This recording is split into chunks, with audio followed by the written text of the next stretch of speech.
Welcome to This Explainer. Today, we're diving straight into a story that is absolutely going to stick with you.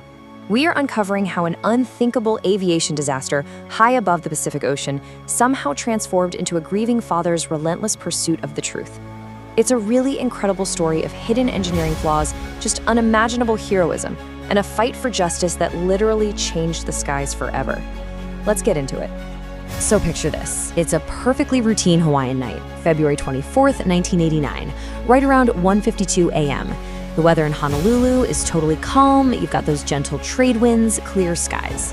And inside United Airlines Flight 811, 355 souls are just settling in for the long overnight journey to New Zealand.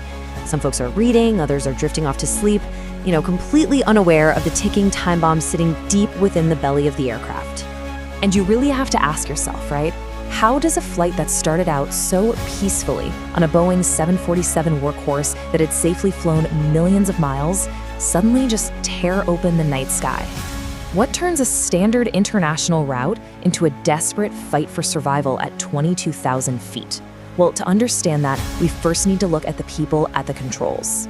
Just think about the sheer amount of experience on the flight deck that night. We're talking an astonishing 62,500 combined flight hours between Captain David Cronin, First Officer Gregory Slater, and Flight Engineer Randall Thomas. And what makes this really poignant is Captain Cronin. With his 28,000 hours, he was actually on his penultimate flight before hitting mandatory retirement at age 60. He was literally preparing to say goodbye to a 35-year career, having absolutely no idea that fate had one final, seemingly impossible test waiting for him. Part 1.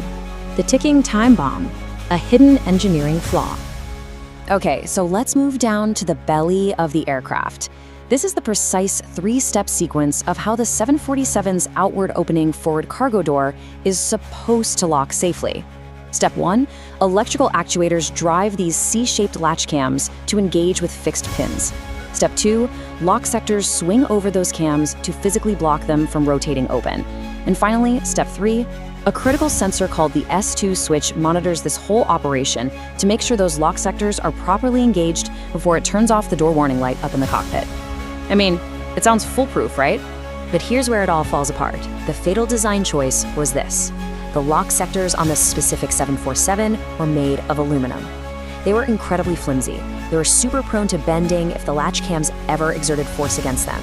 And honestly, the astonishing part is that as early as 1972, Boeing had actually recognized this weakness and recommended reinforcing these sectors with steel. But, and this is a massive but, that recommendation wasn't mandatory. Airlines didn't actually have to do it. Which brings us to this staggering number, 32,000. Try to wrap your head around that. That is the pounds of outward pressure, roughly 16 tons, pushing against that forward cargo door as the plane climbed. On the night of Flight 811, that S2 switch we mentioned, which actually had a history of malfunctioning, caused the latch actuator to receive electrical power when it definitely shouldn't have. So those weak aluminum locks were suddenly forced to fight against the cams and 32,000 pounds of pressure. Part 2, disaster at 22,000 feet, the blowout. Let's track how fast this all went down. At 1:52 a.m., the plane took off. Just 17 minutes later, at exactly 2:09 a.m., while passing through 22,000 feet, those aluminum locks deformed.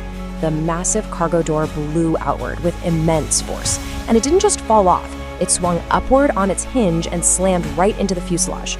This kicked off a rapid 14-minute sequence of sheer terror, culminating in an emergency landing at 2:23 a.m. The blowout was, well, it was catastrophic. The explosive decompression tore a massive 10 by 15-foot hole right in the side of the jumbo jet. Rows 8 through 12 on the right side of the aircraft were simply obliterated. In an instant, 9 passengers were violently pulled into the night sky. Their lives were tragically cut short, and because they were lost to the vast Pacific Ocean, their families were denied the closure they so desperately needed. Meanwhile, up on the flight deck, Captain Cronin and his crew were dealing with what was practically an impossible landing sequence. Debris from the blowout had instantly destroyed engines 3 and 4 on the right wing. Their hydraulic systems were severely compromised. Because the flaps couldn't fully extend, they had to approach the runway at a terrifying 190 to 200 knots. That is vastly faster than a normal landing speed, risking a massive crash on touchdown.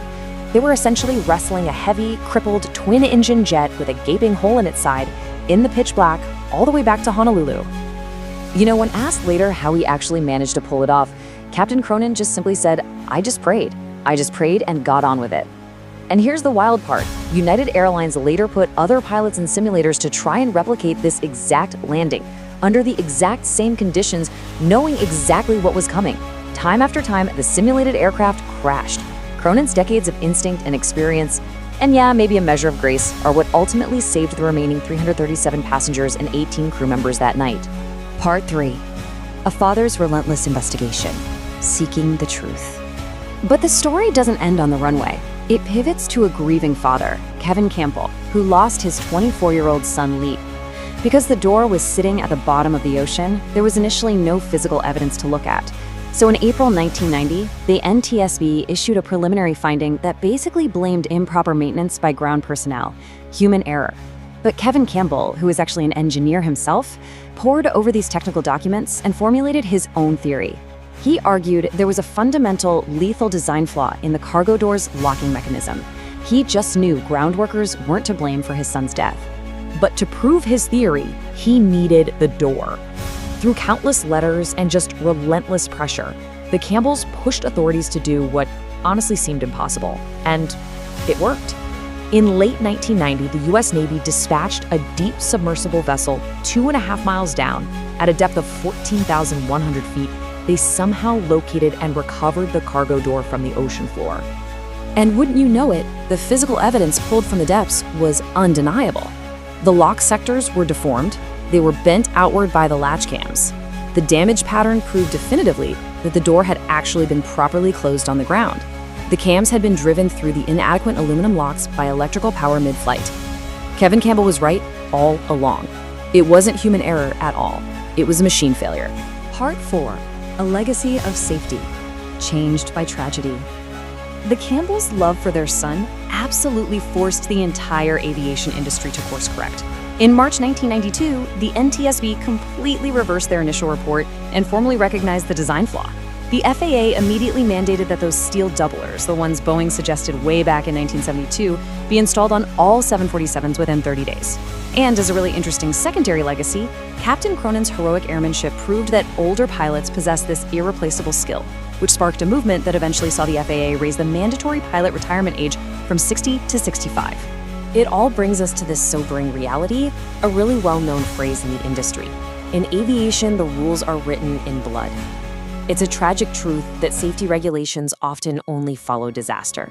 But because of the 9 passengers of Flight 811 who were lost, and the families who fiercely fought for them, the Boeing 747 went on to become one of the safest aircraft in history. Their blood was not spilled in vain. So, as we close out this explainer, I want to leave you pondering something. We place our trust in massive machines and vast regulatory systems every single day. But when those enormous, complex systems fail us, who is going to be the one to relentlessly demand the truth? The story of Flight 811 reminds us that sometimes it just takes the unwavering determination of a single person to change the world. Thanks for joining me on this explainer today, and keep asking the hard questions.